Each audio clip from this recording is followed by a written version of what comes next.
We look at this in Exodus chapter 23 as we go into not only a Day of Atonement coming up, but going on in about 14 days, the Feast of Tabernacles. He says it's the turning of the year.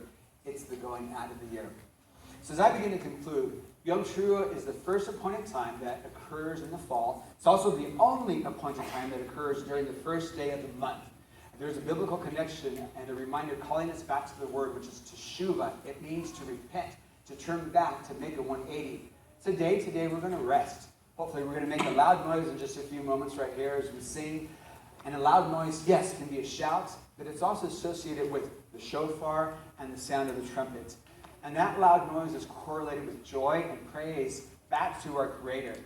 It's also a call to the start of war, an alarm to wake us up. It's to cry aloud, to blow the shofar, to lift your voice, to call an assembly. And that's why the beginning of our services before we start, that is sound to say,